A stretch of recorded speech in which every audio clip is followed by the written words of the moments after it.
बता दें इस वक्त की बड़ी खबर लखीमपुर खीरी में, जहां दो नाबालिग बहनों के शव पेड़ से लटके हुए मिले थे। अब उस सिलसिले में पुलिस ने सभी 6 आरोपियों को गिरफ्तार कर लिया है, उन्हें हिरासत में ले लिया गया है, उनसे पूछताछ की जा रही है। साथ ही इंतजार किया जा रहा है पोस्टमार्टम रिपोर्ट का भी।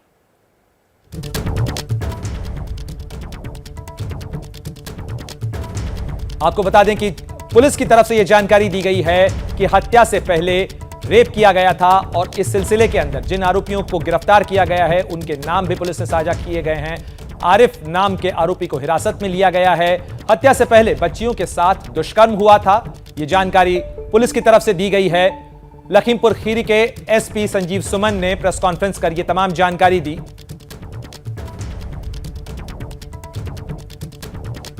इन लोगों के बीच में मित्रता हुई थी। इनके नाम Junaid son of Israil, Suhail son of Islamuddin, Hafizul Rahman उर्फ मझिलका सन ऑफ अजीजुर रहमान है। इसमें से दोनों लोगों को देर रात गिरफ्तार कर लिया गया था, सुहेल और हफीजुल रहमान को। जुनैद की गिरफ्तारी अभी थोड़ी देर पहले हुई है। एक एनकाउंटर हुआ है, उनके पैर में गोली लगी है संभवतः, तो अभी जस्ट थोड़ी देर पहले की बात है, उसमें गिरफ्तारी की गई है। तो चारों अभियुक्त जो नामजद किए गए तो उन सभी लोगों को गिरफ्तार किया गया है। उसमें जो विषय बताया गया है, छोटू ने इनको पहले परिचित करवाया। जो छोटू सन ऑफ चेतराम गौतम है, इन्होंने इनको परिचित करवाया था कुछ दिनों पहले, इन 3 लड़कों को इस महिलाओं से। इन्होंने दोस्ती के प्रिटेक्स्ट पे इनसे दोस्ती की। कल दोपहर के समय वो मोटरसाइकिल लेकर के गांव में आए थे ये तीनों लड़के, और लड़कियों को बहला के ले गए। इनको पहले खेत में ले गए, वहाँ इनके इच्छा के विरुद्ध इनसे शारीरिक संबंध बनाए। महिलाओं ने उनसे शादी करने की बात कही और वो इस जिद पे अड़ गई कि हमें शादी करनी है। इस बात से शुद्ध होके लड़कों ने गला दबा करके, उनके कथनानुसार चुन्नी दुपट्टे से गला कस के उसकी हत्या कर दी। इसके बाद 2 और लड़के को इन लोगों ने फ़ोन करके बुलवाया वहाँ मौके पे। उन 2 लोगों के नाम हैं करीमुद्दीन उर्फ DD son of Kalimuddin resident of Lalpur, और आरिफ उर्फ छोटे सन ऑफ अहमद हुसैन। तो आपने सुना किस तरीके से लखीमपुर खीरी में पुलिस प्रशासन इस चीज की जानकारी दे रहा था कि 2 नाबालिग लड़कियों की हत्या के आरोप के बाद उन तमाम आरोपियों को हिरासत में ले लिया गया है, उन्हें पकड़ लिया गया है और एक आरोपी को भागते हुए पकड़ा गया। उस दौरान उसे गोली भी लगी है। तो पुलिस की तरफ से यह कार्रवाई की गई है। आरोपी जुनैद एनकाउंटर के बाद पकड़ा गया है।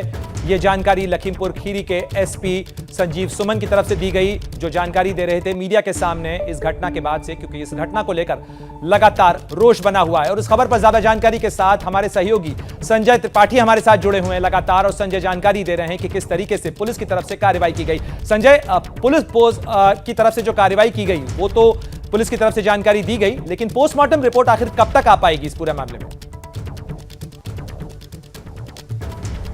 देखिए प्रणय, पोस्टमार्टम की कार्रवाई अभी चल रही है, लेकिन जिस तरह के पुलिस अधिकारी ने ये बयान दिया कि इन लोगों ने दुष्कर्म किया, तो इससे स्पष्ट हो जाता है कि इनके साथ में रेप हुआ और 6 आरोपी गिरफ्तार हुए हैं। 6 में छोटू को छोड़ करके बाकी 5 लोग मौके पर मौजूद थे। तो ऐसे में मान के चलें कि ये केवल रेप नहीं बल्कि गैंग रेप का पूरा मामला है। और परिजनों ने जो बात कही थी वो बिल्कुल सच साबित हुई कि बच्चे इनको ले करके लड़कियों को गए और उसके बाद उनकी रेप करने के बाद हत्या कर दी गई। तो जितना ये सनसनीखेज पूरा मामला था, उतना ही सनसनीखेज पूरा खुलासा है।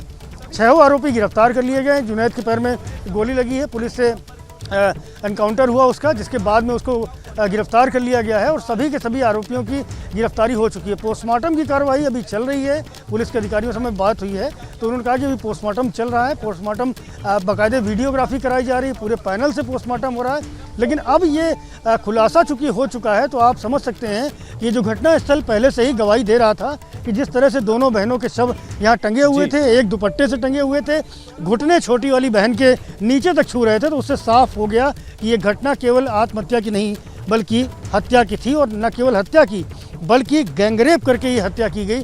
तो ये बड़ा खुलासा हुआ है। जो आरोपी हैं उन निश्चित सभी रूप को से ये दिल दहलाने देने वाली घटना थी। लेकिन संजय, जिस तरीके से 6 में से 5 आरोपी इसमें मुस्लिम हैं, तो ऐसे में क्या पुलिस प्रशासन इस बात का भी एहतियात बरत रहा है कि इस इलाके में सांप्रदायिक तनाव की रंगत न ले ये पूरी घटना?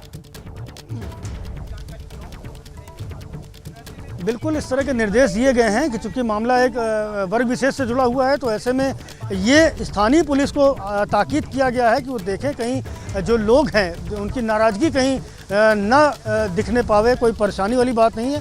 ये भी समझाया जा रहा है कि जो जुर्म इन लोगों ने किया था उसकी सज़ा इन्हें मिलेगी। इन्हें गिरफ्तार कर लिया गया है, इनके खिलाफ सख्त से सख्त कार्रवाई होगी। जो चूँकि पॉक्सो एक्ट भी लगा हुआ है, गैंगरेप की धारा है, मर्डर की धारा है, तो इनमें फांसी तक की सज़ा होती है इन धाराओं में। तो ऐसे में जहाँ तक इस पूरे मामले को लेकर जाया जा सकेगा वहाँ तक लेके जाएंगे। लेकिन पुलिस कहीं ना कहीं ये चूँकि गंभीर मामला है तो ऐसे में संवेदनशीलता बरत रही है।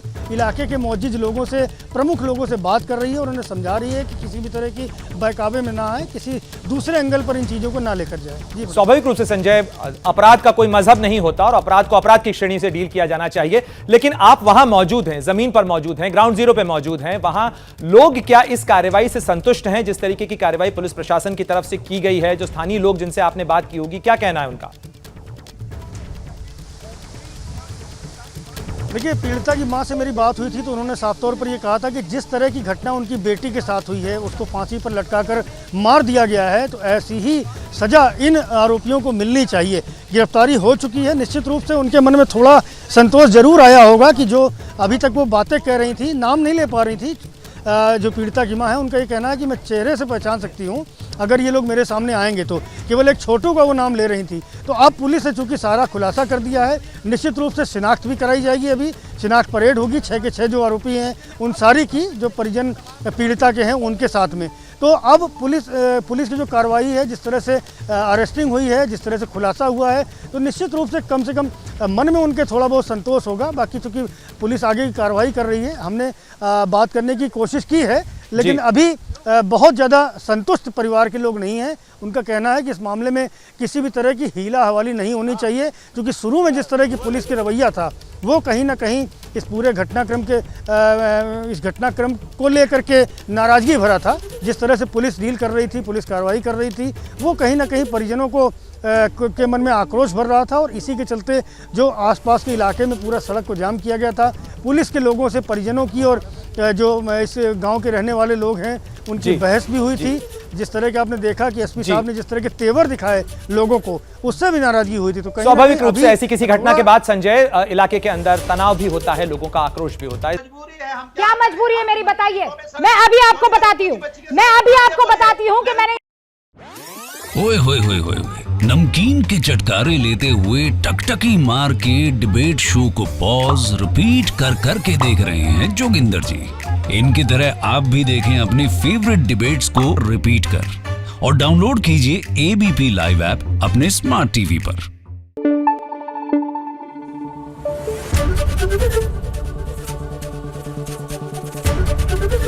एबीपी न्यूज आपको रखे आगे।